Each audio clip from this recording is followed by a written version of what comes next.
¿Qué tal? ¿Cómo les va?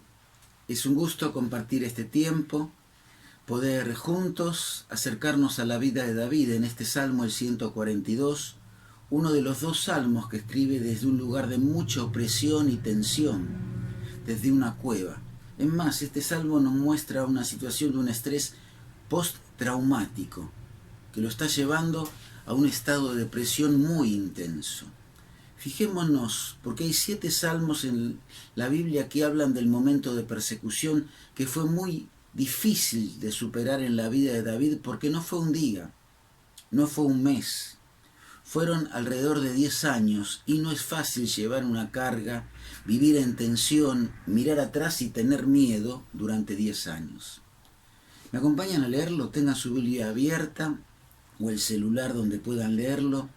Y miremos lo que dice el Salmo 142, comenzando en el versículo 1. Con mi voz clamaré a Jehová, con mi voz pediré a Jehová misericordia. Delante de él expondré mi queja, delante de él manifestaré mi angustia. Cuando mi espíritu, está diciendo en el versículo 3, se angustia dentro de mí, tú conociste mi senda. En el camino que andaba, me escondieron lazo. Mira a mi diestra, le está diciendo a Dios, y observa. Pues no hay quien me quiera conocer. No tengo refugio. No hay quien cuide de mi vida.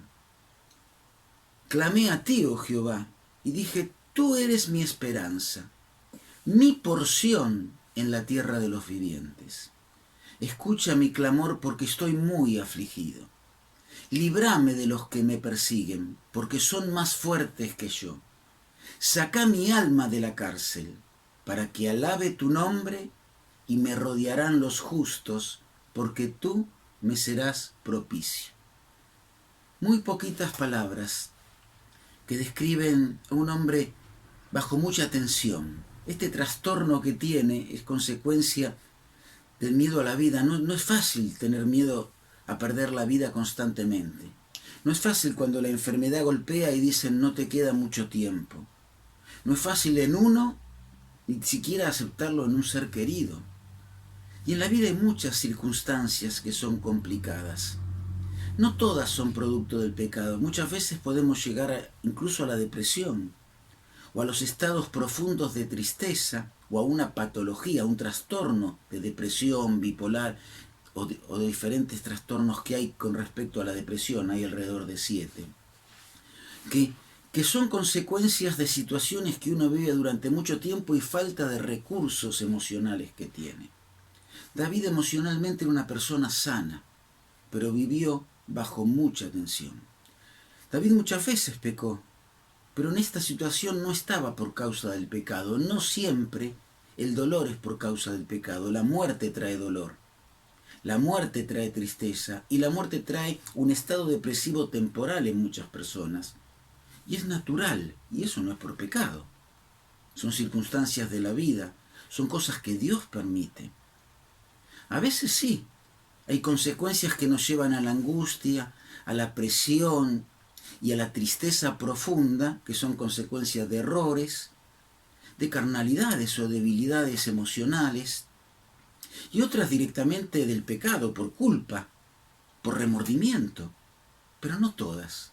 En este caso no era el de David. Yo quisiera, si usted se encuentra en un estado de tristeza profunda, que miremos bien lo que le pasa a David para que nosotros podamos tener herramientas para superar, quizá en este tiempo de pandemia, donde algunos se encuentran con estrés laboral, porque hay muchas cosas nuevas y muchos trabajos, donde otros se encuentran sin trabajo porque lo han perdido, donde otros se encuentran sin trabajo porque están pagando menos o no pueden hacer nada, donde algunos, y quizá usted se encuentra en hogares donde la presión es muy intensa y no sabíamos que vivir en casa todo el día era tan así.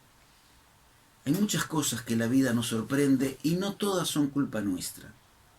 A veces, por no resolver cosas, llegamos en momentos críticos de la vida a no tener recursos para resolverlas o estar bien. Si nosotros No resolvimos las cosas en casa, con nuestra pareja, con nuestro cónyuge, con nuestros hijos, y hoy tenemos que convivir varios meses juntos. Claro que va a haber inconvenientes. Claro que van a haber fricciones y tensiones. Claro que el clima puede ser enradecido y hostil, pero no es simplemente por la pandemia, es porque no resolvimos cosas antes. Y ahora que hay una crisis que nos supera, no podemos resolverla. Dijimos que David estuvo 10 años bajo presión, persecución, opresión. Él no tenía la culpa. Es más, estaba haciendo lo que Dios quería, porque estas circunstancias probablemente estén rodeadas en las historias de 1 Samuel 22 o 24. Y si vemos bien en esos capítulos, que le invito a mirarlo después, va a ver que Dios lo manda de un lugar fuerte que estaba en tierra de Moab y dice, no, anda a tu tierra. Y en la tierra era donde Saúl lo iba a perseguir y donde lo quería matar. Estaba haciendo la voluntad de Dios. Es más, estaba perseguido porque Dios lo había colocado para honrar a Israel y ser el rey de Israel. Y lo perseguían por eso, el que ahora era rey de Israel. Así que él estaba en una situación emocional muy difícil.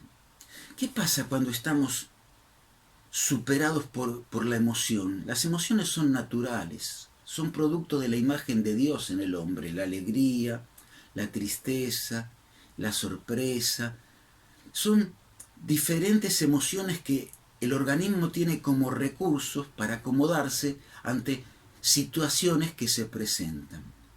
Dios también tiene tristeza, Dios también tiene alegría, Dios también se sorprende, son emociones que Él tiene, porque son naturales de la persona y Él es una persona. Nosotros somos persona por ser imagen a su persona, a la persona de Dios.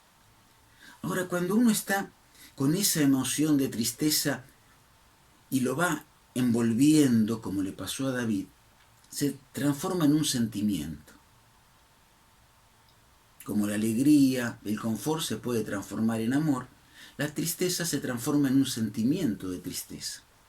Y si a eso se le van invitando algunos huéspedes, como la angustia, la desilusión, la resignación, eso se transforma en depresión, en un estado depresivo, donde no tenemos ganas de salir, donde hay falta de sueño, donde hay desánimo, donde no tenemos ilusiones, donde los sueños ya parece que no son realidad.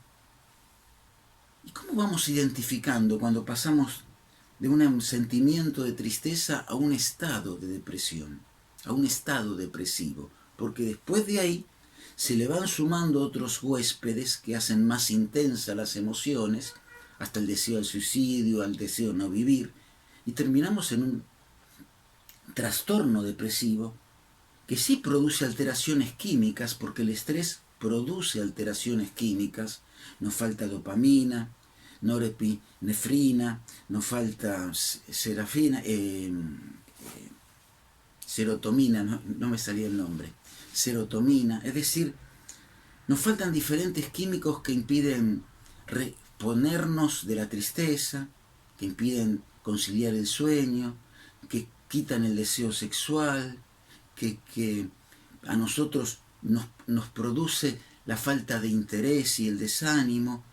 Son componentes químicos que en las personas mayores, ustedes ven que muchas toman depresivos o antidepresivos, simplemente porque el organismo no produce estas cosas que les permiten vivir normalmente, como un diabético que necesita la insulina para poder superar su diabetes, para poder normalizar el organismo. Así pasa muchas veces. ¿Y cómo nos vamos dando cuenta que esto pasa? Que nos vamos afincando, afirmando en la depresión. Cuando vemos tres generalidades y están las tres juntitas en una persona o en nosotros mismos. Porque la persona ya con un trastorno depresivo o en una depresión profunda sin llegar al trastorno ya no es consciente de lo que le pasa. Cuando decimos tres cosas y las generalizamos, yo estoy mal todo está mal, todos están mal y no tengo futuro, el futuro está mal. Estas tres generalidades son las que nos permiten identificar en nosotros o en los otros cuando las dicen que estamos estando en un estado depresivo. Y algo así le pasó, si se fijan bien, a David. Miren el versículo 2. Delante de él expondré mi queja. Y en una de las dos palabras del versículo 1, queja y angustia, se utiliza la palabra calamidad. Delante de él voy a derramar, contarle mi calamidad. Yo vivo una calamidad, yo estoy mal. El versículo 4 dice, no tengo refugio, yo estoy mal. En el versículo 6 estoy muy afligido, la palabra muy agotado. Ya no tengo nada más. En el versículo 7 estoy en la cárcel, estoy aprisionado. Es decir, David veía que él estaba mal. ¿A usted le pasa lo mismo? En segundo lugar, veía que el mundo estaba mal. Me escondieron lazo, dice el versículo 3. No hay quien cuide de mí. Había 400, que sí, no eran ninguna joyita, eran endeudados, eran personas que se escapaban, eran personas fracasadas. Sin embargo, de esos 400 después salió la base del ejército invencible de David, así que no eran tampoco cualquier cosa. Estaban con problemas como David, pero no eran cualquier cosa. Si leemos en 1 Samuel 22, vemos que su familia estuvo cerquita de él. Él la pudo proteger, sí, en una cueva, pero la pudo proteger. No solo sus padres, su familia más amplia estaba con él. Vemos que los sacerdotes lo habían ayudado y cuando los matan a los sacerdotes, el sacerdote viene a estar con él. Vemos que tenía la amistad de Jonatán, que si ven un capítulo más le promete que no lo iba a dejar, que lo iba a apoyar, que lo iba a ayudar y que sabía que era de Dios que iba a ser rey. Vemos que tenía a Dios con él porque le hablaba por el profeta Gad en ese tiempo y lo venía a alentar o le venía a decir palabra de Dios. Y sin embargo en el versículo 6 dice, los que me persiguen son más fuertes que yo. No tenía a Dios, no tenía la promesa de Dios, no tenía el sacerdote, no tenía los consejeros, no tenía los amigos, todo está mal. Estoy solo. No solo esto, en tercer lugar, la tercera generalización, veía el mundo mal, no tengo refugio. Y saben literalmente en hebreo, como dice, no tengo dónde escapar, no puedo, de acá no salgo. En una palabra, no tengo mañana, no tengo futuro. Versículo 6. Los que me persiguen son más fuertes que yo. Es decir, me van a alcanzar, me van a matar. No tengo mañana. Tres cosas que anduvieron rondeando la vida y la mente de una persona perseguida con mucho estrés. No es fácil vivir en tiempos peligrosos. Hoy este tiempo de pandemia no es fácil. Y si se va prolongando en el tiempo, se va radicalizando, matrizando sentimientos y emociones que son peligrosas. Por eso usted y yo debemos saber, como David, que no estamos solos. Y David emocionalmente era una persona sana. Sí, era un joven todavía, no llegaba a los 30 años, le quedaba, no andaría por más de los 25, 26 años. Sin embargo, era un joven maduro, ya no era el adolescente que fue a luchar con Goliat. Había aprendido mucho. Quizás porque de adolescente, ya no era tan adolescente, había tenido que cuidar las ovejas, defenderse de los leones, había tenido experiencias en la vida que lo habían formado. Todos tenemos experiencias. Usted, hermano, hermana o amigo que está viendo ahora este video, todos tenemos experiencias que nos van marcando. Algunas son tristes. A veces yo hablo con personas que dicen, usted no sabe la familia que tuve, fue hostil, ¿por qué Dios permitió eso? Y saben, Dios permitió muchas cosas en la vida de todos, porque el pecado deteriora. Y sin embargo Dios permite que esas cosas que ocurrieron en la vida de uno, cuando llega a Dios, sean herramientas para formar un carácter sólido, resiliente y que pueda disfrutar la vida y al Dios que le da la vida. Porque es mandato de Dios servirle, honrarle, pero disfrutar la vida, porque es lo más valioso que tenemos, es el regalo de Dios. Y la vida con Él la vamos a disfrutar de otra forma más plena, pero ya podemos, con las limitaciones de nuestra temporalidad, comenzar a disfrutarla ahora, y usted y yo no tenemos derecho a no disfrutar la vida que Dios nos da.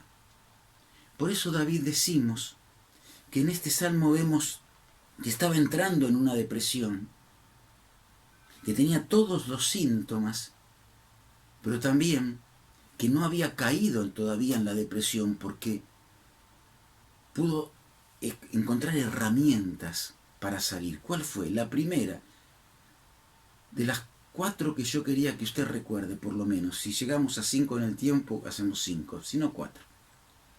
Hablemos de nuestro dolor. Dice, clamé a Jehová. La palabra es rugí, di alaridos. 3 veces dice que hizo esto. 3 veces. Le dice en el versículo 1, 2 y en el versículo 6, escuchá mi clamor. En el versículo 1 habla de un rugido, de un alarido. Ayúdame, habló, exteriorizó, mirá lo que me pasa. En el versículo 6 dice que lo hizo como cantando. Ya estaba como componiendo, como realizando un pedido. Señor, ayúdame, mirá, ya fue componiendo su historia. El Dios que escuchó a Agar cuando estaba por morir y le dio vida a su hijo. El Dios que escuchó al ladrón de la cruz, que había desperdiciado toda su vida. El Dios que escuchó en la angustia a Job y en el pozo también de la profundidad del vientre de un gran pez a Jonás. También escuchó a David y también lo escucha usted. Es el momento de hablar. Hablemos con otros también. Por eso, en segundo lugar, busquemos ayuda. Lo querían matar y él no estaba solo, se rodeó. Vinieron con él y él nos dijo, déjenme solo como Elías que se fue a la cueva, porque Elías sí entró en una depresión, que se fue a la cueva y Dios lo tuvo que sacar, que se fue a la cueva. No, él estaba con gente. Busquemos ayuda, no nos quedemos solos. ¿Recuerdan el gran filósofo del Chavo?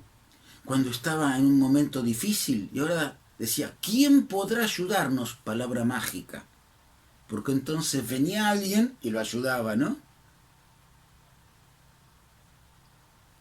Vos podés decir lo mismo, palabra mágica, para venir alguien a ayudarte. Más bien, Dios enviará a alguien a ayudarte. Buscá, mirá a tu alrededor, buscá consejos sabios. No nos quedemos solos en el problema. David no estaba solo, por eso pudo salir. No se quedó encerrado, clamó, dijimos 3 veces. Y Dios escucha cuando nosotros clamamos. ¿Por qué? Como Él le dice a Isaías, yo soy tu Dios que te esfuerzo, siempre te ayudaré, siempre te protegeré, siempre te voy a sustentar con mi diestra.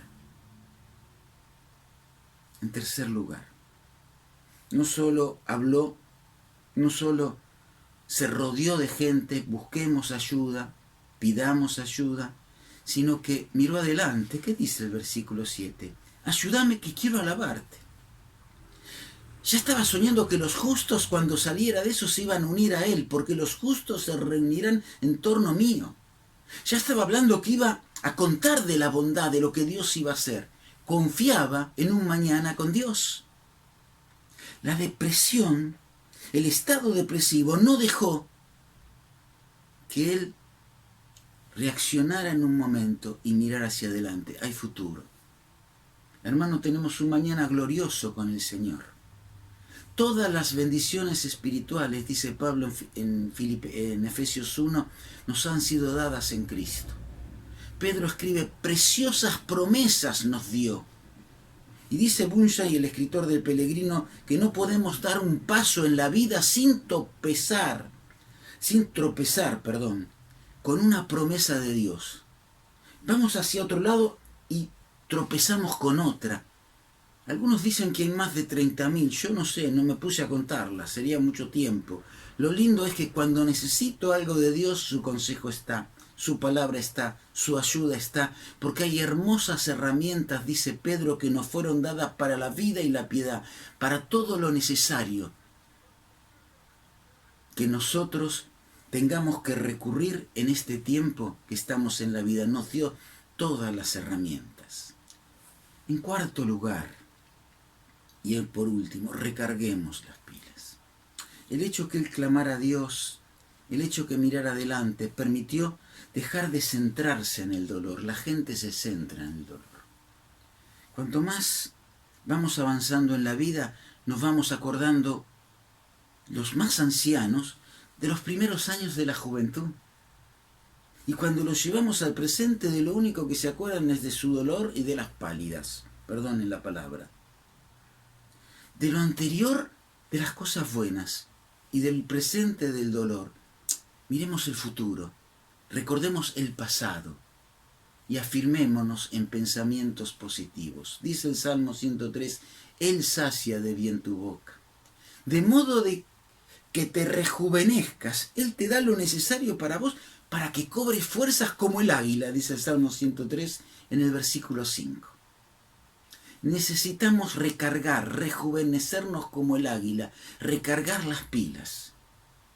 Como decimos a veces, es hora de mirar otro canal, otra película, no siempre los noticieros con las realidades crudas. Miremos algo que nos anime a veces, ¿no es cierto? Venimos con el día melancólicos, con muchos problemas, prendemos la televisión a ver qué pasa en el mundo, murió este, pasó esto, un presidente, un político, un ladrón, un delincuente, y terminamos más angustiados que lo que estábamos antes. Y la angustia anterior se hace más profunda. Recarguemos las pilas. Si miramos a Él, dice Pablo en Corintios, somos transformados de gloria en gloria. El encuentro con Dios va produciendo eternidad en la vida. Y la eternidad es trascendente, trae gloria, trae efectos maravillosos, permanentes y visibles. Porque eso es gloria, visible, vista, brillo. Trae cosas que brillan en la vida. Recarguemos las pilas. No solo es necesario ir a ver la Biblia y recurrir a las herramientas espirituales que tenemos, y muchas, su palabra, su espíritu, la iglesia de Dios, la asistencia de hermanos, amigos, busquemos los buenos, no los que no nos ayudan en estos momentos.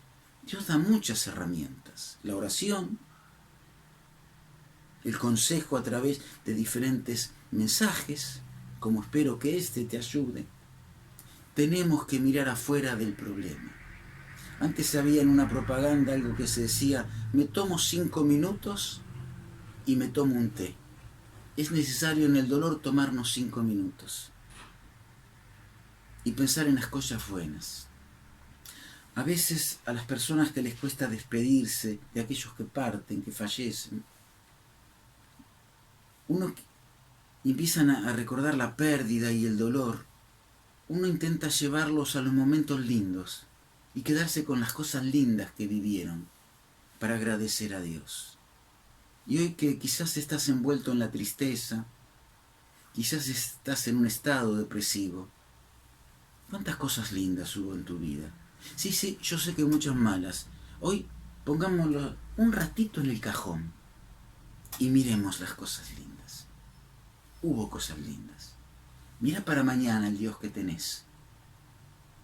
Va a haber cosas lindas en tu mañana eterno con Dios, porque Él nos invitó a participar de su eternidad. Pero también Dios tiene cosas buenas para vos, porque la vida es buena. Y Dios quiere que resilientemente podemos transformarlas en una vida positiva que puedas disfrutarla. Mira, no hay cueva tan profunda de la cual Dios no pueda sacarte. No hay problema tan grande, aunque sea por consecuencia de nuestros errores, que Dios no pueda comprender y ayudarnos. No hay lugar tan lejano, ni recorrido tan distante, donde Dios no pueda acompañarnos. No nos quedemos solos. En este momento, si está el Espíritu de Dios presente, como sabemos que lo está, Él está con vos. Y tiene herramientas maravillosas para que como David puedas clamar, para que como David puedas rodearte y de gente que tiene debilidades, pero buscar aquel que en este día puede darte un consejo bueno. Podemos, como David, pensar en las cosas buenas que pasaron y en las cosas buenas que Dios tiene preparados para nosotros. Podemos tomarnos 5 minutos, alabar y honrar el nombre de Dios, porque Él sí está presente en esta hora y quizás acercó este salmo a tu vida para que pueda ayudarte a comenzar un camino diferente si no lo comenzaste, a seguir transitando el camino que comenzaste, a tener a Jesús, si no lo tenés, como tu Salvador personal, para que esto pueda ser una realidad. Que Dios te bendiga y sea un buen tiempo para tu vida. Chao.